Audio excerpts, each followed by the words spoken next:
Alrighty, so this lesson is going to be on 10.1 and 10.2. And what you need to know about this is there it goes. We're going to be talking about, like we talked last week when we said we could have the equation of lines where we had x equals something like 3 minus t, and let's say y is equal to 4 minus, or 4 plus 5t or something, and z is equal to 6t. Okay, it doesn't even matter. What we can do is we can put them together in a vector function. And the way the book always uses it is r of t. And so it's a vector, and so it has an x component for the vector, a y component for the vector, and of course a z component for the vector. Okay. Now, I've opened up the 3D Calc plotter, because if you go under, first of all, clear the graphs here. Excuse me. Uh-oh. Not sure what I just did. There we go. Okay. If you go into under graph, you can say add a space curve. And this is where we'll input it. So over here is where our x's go, and our y's and our z's, and they are 3 minus t and 4 plus 5t.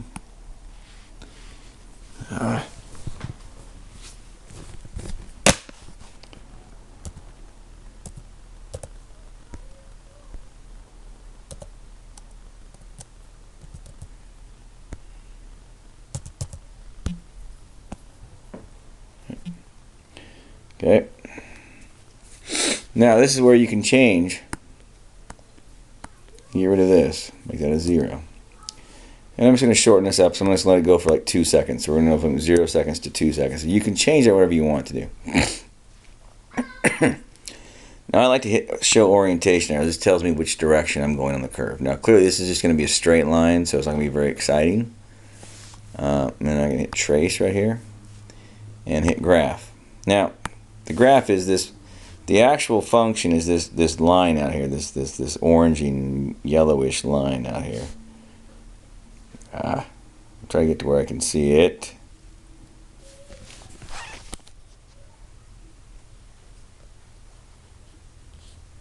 Okay, there it goes.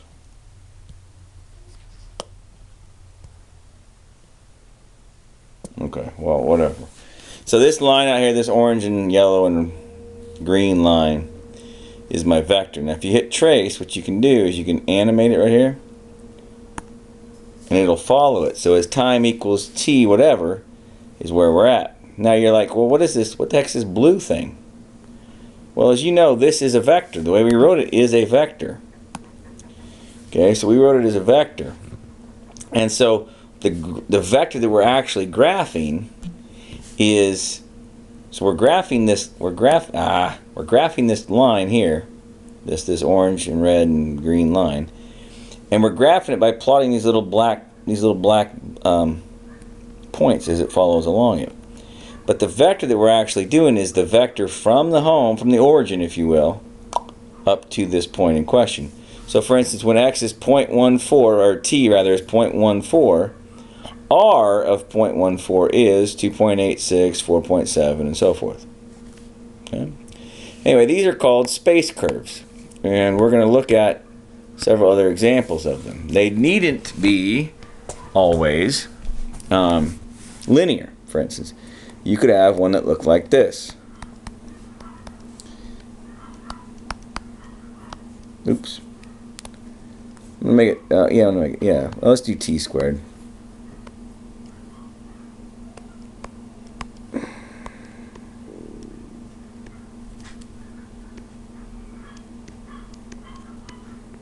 Okay. Just as easily, right? And so we're expecting this one to be probably have a little kink in its tail, based on the fact that these are curved functions, and they really should. So again, under graph, if you hit clear graphs, and then add a space curve, and what do we have? I think t squared. Something like, what was it, 1 over t or something, I think. What was it? Nope, 2 over t. 2 over t. And You can do it a couple of ways. You can do exp of t, or 0.3t. And if you hit graph, voila, there she comes.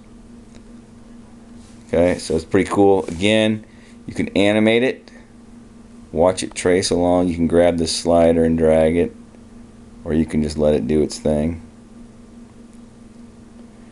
And, you know, not surprisingly, you know, as time changes, you know, our x is going to change, you know, fairly drastically, in that, you know, it's a quadratic. The y isn't going to change very much, of course, because, except near time equals 0. Oops. Because as time equals 0, you know, 2 over 0, y is going to increase very rapidly. You see, and that's what's happening, is you're coming down the y-axis, it's starting to shoot up. The y's are going to change, so yeah. So that's kind of interesting. And then, you know, of course, as you know, as this gets close, you know, this would be e to the 0. So as time gets closer to 0, you know, z gets closer to gets closer and closer to 1, right? And that's what's happening as you trace this baby back. And you can trace it around and pull it around, and so at 0, oops, right there, it's 0. 0, it says it's 100. Obviously, it's not 100 because you can't be over 0, obviously, right? So you come just this way, just a skosh. Oh, because it was at 0.2. Okay, so at 0, yeah, it knows it can't graph it. Okay, so pretty cool, pretty interesting. Okay, now, of course, whenever you're doing this, you know, that blue line represents your displacement vector, you know, from the origin. Okay, well, of course, I can do r prime of t, as you would expect, and it means exactly what you think it would mean. It would mean velocity, right?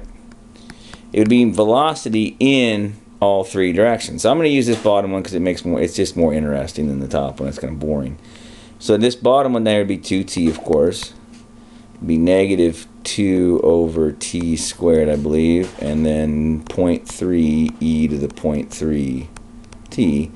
And this would be my velocity at any time t.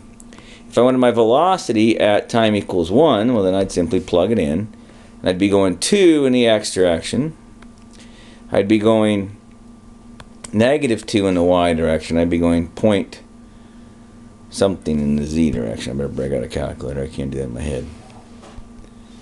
So that's kind of cool. And so this is where 10.2 starts up. And I'm going to go ahead and do them kind of together because I think it's kind of arbitrary where they, oh, this is section 2 and this is section, you know, whatever. So 0.3 e to the 0.3 times 1, right? No, it's just 0.3, right? Yeah.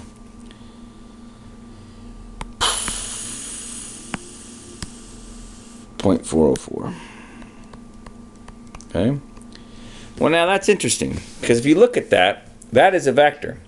And where is that leaving from? Because a vector can be anywhere, but here's my space curve coming around.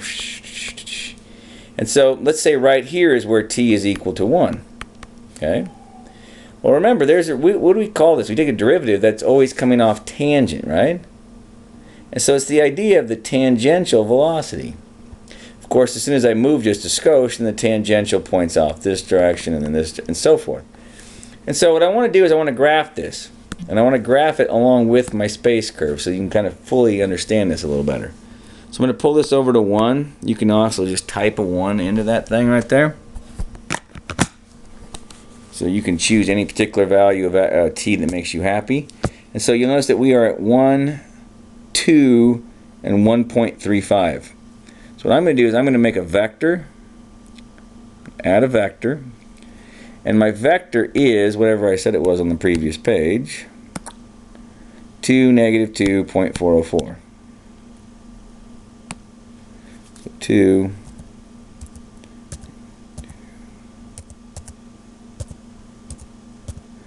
and starting from this point over here, so 1, 2, 1.35. Okay, and again, choose a color, but you know I like to make my arrows a little bigger so I can see them better. And hit OK, and boom. So here we are, right here at t equals 1, And look, that thing right there is a tangential, it's tangent to the curve.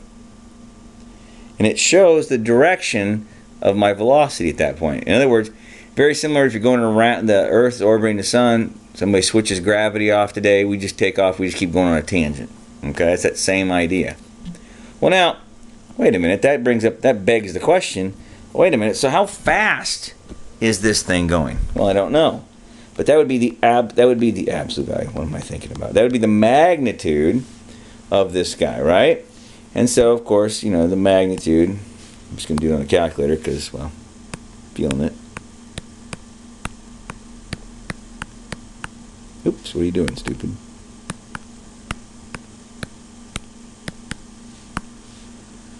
Boom. So 2.85. So we are going 2.85, right? Miles per hour, meters per second, whatever our units are currently in. Well, now that begs the question. Can I make a unit vector out of this? Well, sure I can. Because it would just be at 1, so V, this is V of 1, V, yeah, there you go. Over the magnitude of it, right, would be equal to 2 over 2.85. Negative 2 over 2.85. And 0.404 divided by 2.85. And of course, as you would expect, it should be just a little unit fella right there. Well, I'm going to graph that as well on the 3D Calc plotter. So add a vector. And I'm just going to go in here and change these. Just add the divide by 2.85.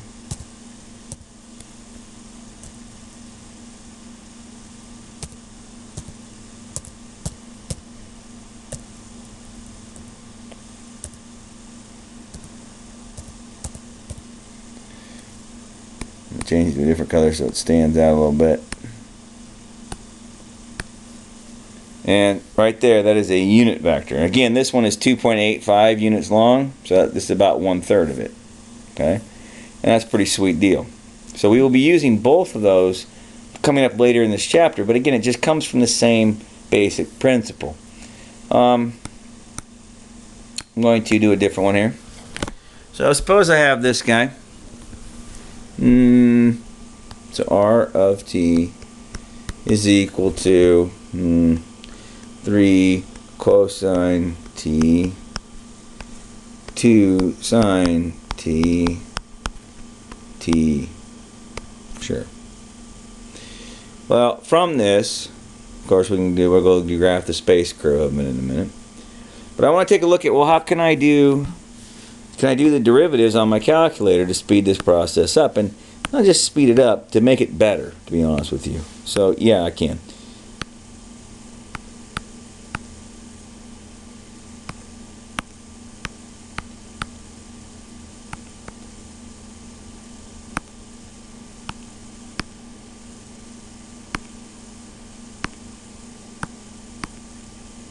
Okay, so I've taken that, typed it in.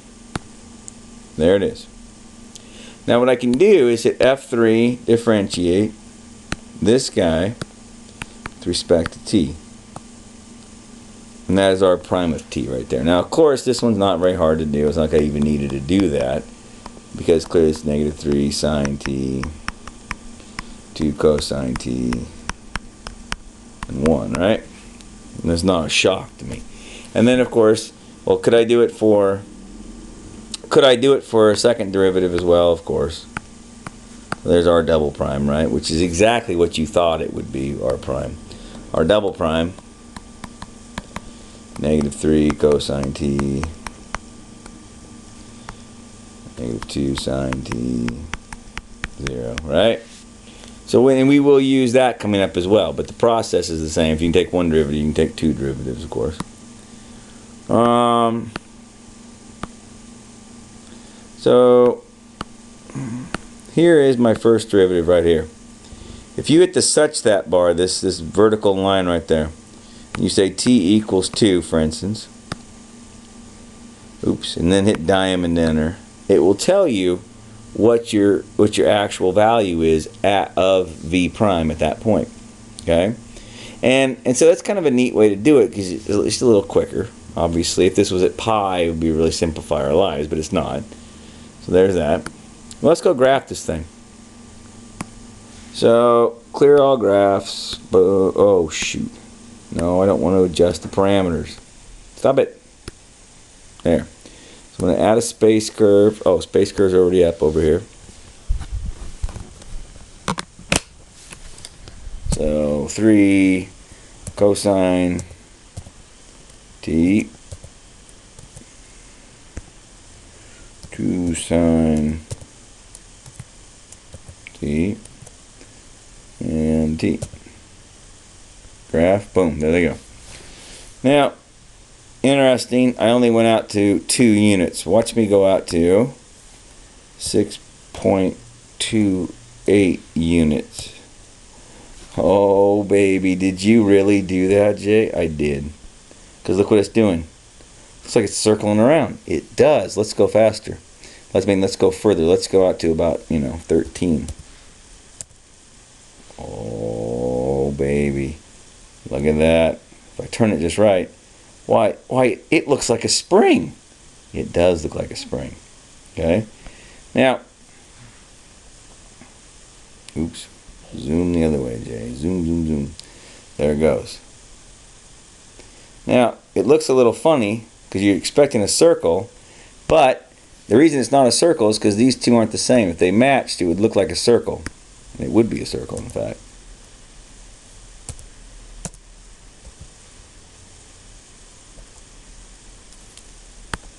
So now you see it looks more like a circle. But it doesn't, so I'm going to put it back to a 2 in there. Okay. Now, I'm going to animate this out to 2 because that's where I chose my value a minute ago. So there I am. Boom. And notice that we are at the point negative 1.25, 1.82, and 2. So I'm going to go ahead and add my unit vector in there and my tangent vector. Now, by the way, the vector, the actual derivative vector, r prime, it is tangent to the curve. However, the unit vector is actually what's called the tangent vector. We'll learn more about that coming up.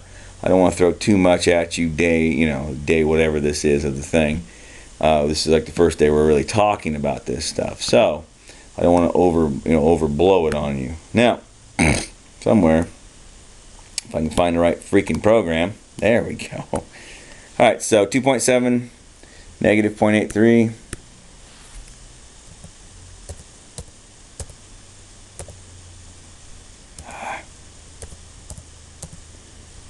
Okay, now this is going to be annoying. I'm going to show you this, and you will probably get as annoyed. Well, not that. Not as probably as annoyed as I do, but I get very annoyed by this last part, and of course 1. Now I come back over and touch this. No, it didn't do it this time. Usually it highlights that, and I end up erasing what I put in there, which just annoys the bejesus out of me. Anyway, where are we starting point this time? Well, we're starting when t is equal to 2 on the displacement vector. So negative 1.25, comma 1.82, comma 2. The point was not entered correctly. You forgot another parentheses. Sorry. Don't hate me, man. Boom. And so here goes our tangent vector. Now, that does not look tangent to the curve at all, does it? No, it doesn't, Jay. So, something goofy happened. Let's go over and see what I did wrong. Let's see here. So, negative 2.7. Is that what I typed in?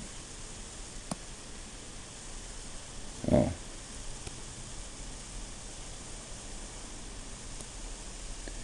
No, I typed in positive 2.7. Good Lord, what an idiot. Oops.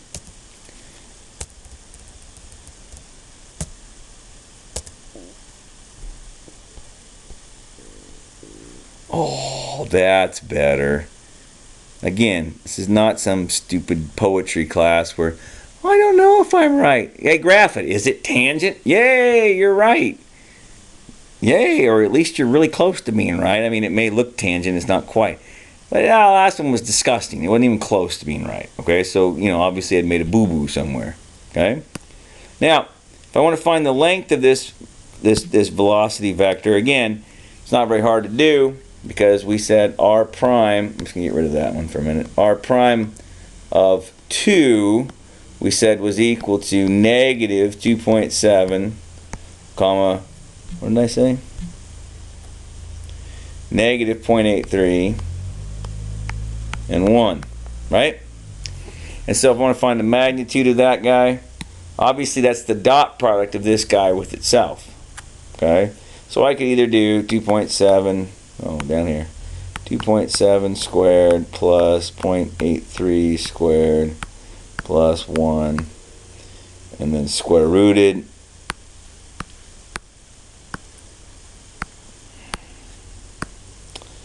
.99, so basically 3 meters per second or whatever. That's how fast I'm traveling.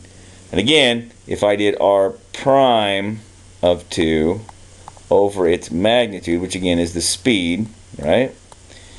This thing here is a unit vector, and later on in a couple of days we're going to define it. It's when I write it like this, it's the tangent vector. And when we say the tangent, we mean the unit tangent vector. Okay, but that's in a couple of days. So you'll see this in a couple of days, and you're like, oh, this is not that hard. And it's not. So 0.3 divided by 3 and divided by 3.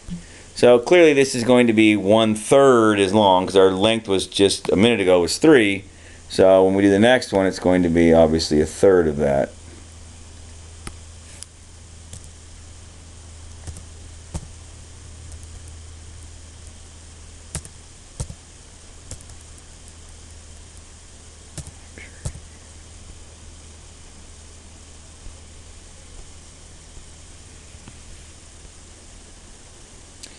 You can see it. It's right there on top of the yellow one.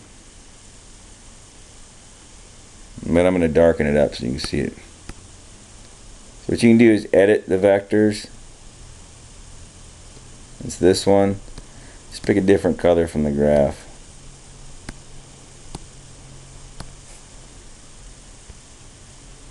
And so you can clearly see the red one on on top of the yellow vector now, right? I mean, you can see it's right there. It's hiding, but it's there. Okay. Anyway, so yeah, there it is. So that's the unit tangent vector. Okay, and so 10.1 is going to be all about just, hey, this is a space curve. Hey, graph some space curves, and I want you to graph them, and it'll be some mixing and matching of some stuff. Like, here's a graph. Which of these do you think defines that? And I think personally a person should go, yeah, I think that would be, because it's like matching. They give you a set of space curve, an RFT, and they give you a picture, and they say, yeah, this is the one. And you need to match it up with which one's which. I think that's good, but obviously you can check it on this thing and see how well you're doing. Okay, I'm not asking you to sketch them. Just want you to be comfortable with them. Okay.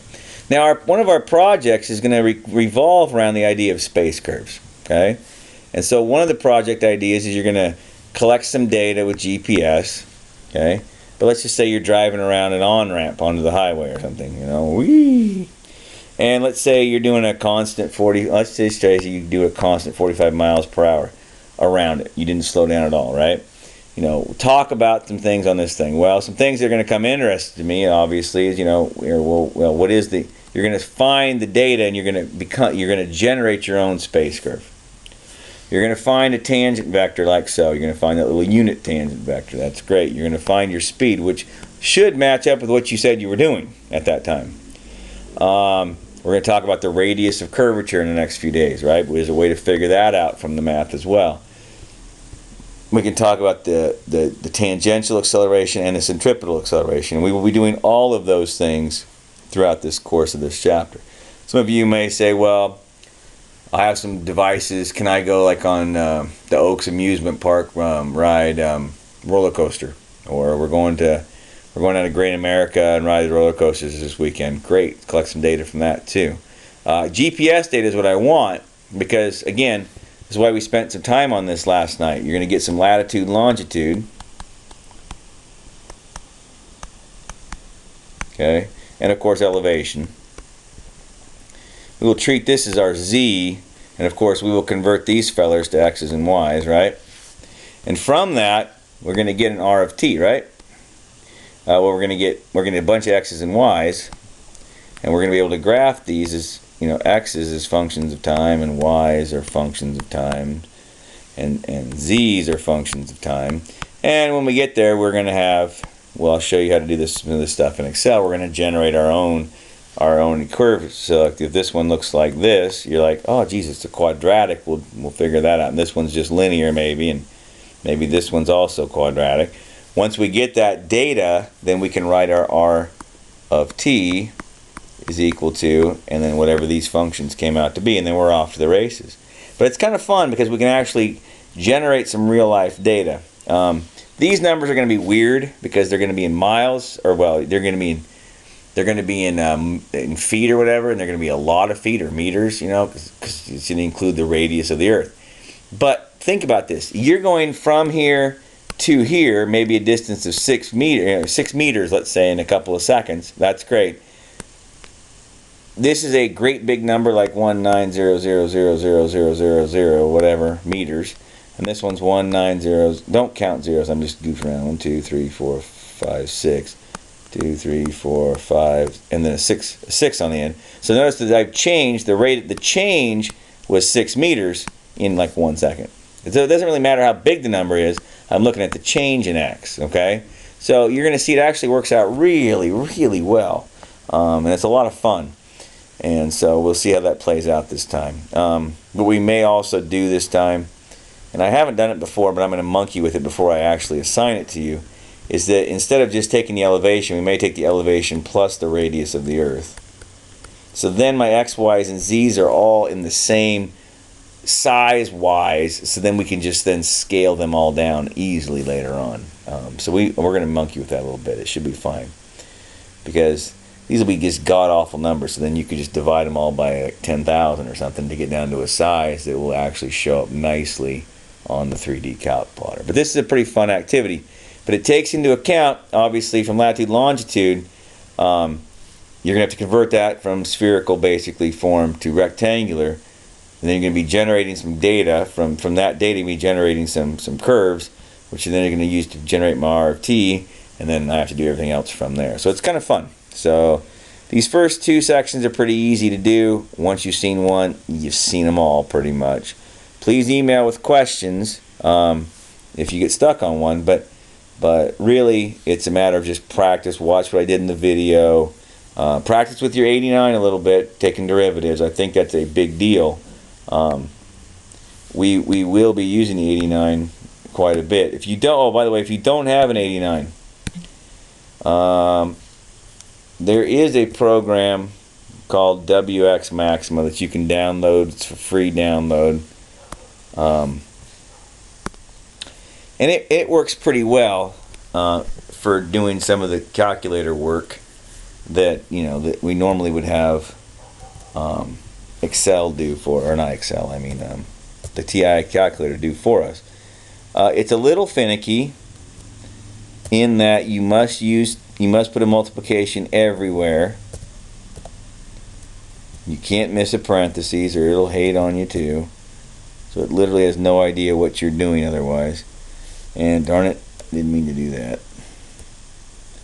Anyway, it's the same basic procedure. This is how you make a vector in it. Oops. Now, it's important, and I don't know why, and software people know why, but someone tried to explain to me, and I don't know, and I don't really care. On a full-size keyboard, the enter that's on the keypad is a truly enter, versus the other one is a return button. On a laptop, they're all enter buttons. Return buttons. So what you need to do is hit Shift Enter. And, oh, for crying out loud, then it lied to me here. Refusing to send cell to maximum mismatch parentheses. What did I do wrong? Oh, darn it. There's another. I didn't mean to put that parenthesis there. There we go. Shift Enter. Voila. So what that says to me, it says that, okay, you've put in a vector. Now highlight it with your mouse, and then right click on that, and then you can come here and go differentiate, and you can differentiate with, of course, respect to t, and there's r of t right there, or r prime of t rather. Okay. You can also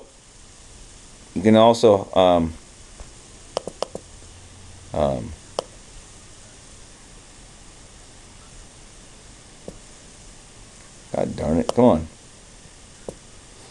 Right click, differentiate with respect to t, with respect to t, and do it twice, and there would be your second derivative. Okay, or you take the derivative of the second derivative, or take the derivative of the first derivative, you get the same thing. So some of you might want to try this one. You know, if you don't have the 89, you don't have the emulator. For I don't know why you didn't get the emulator, but whatever. If there's a reason why you don't have 89, this is one way to do it. You can also do it in Maxima. You could also do the derivatives one at a time, because I mean literally that's all it is. That vector is just a collection of 3 different functions, just like you would have done in 251. So just take the derivatives of each one of them separately. So whatever makes you happy.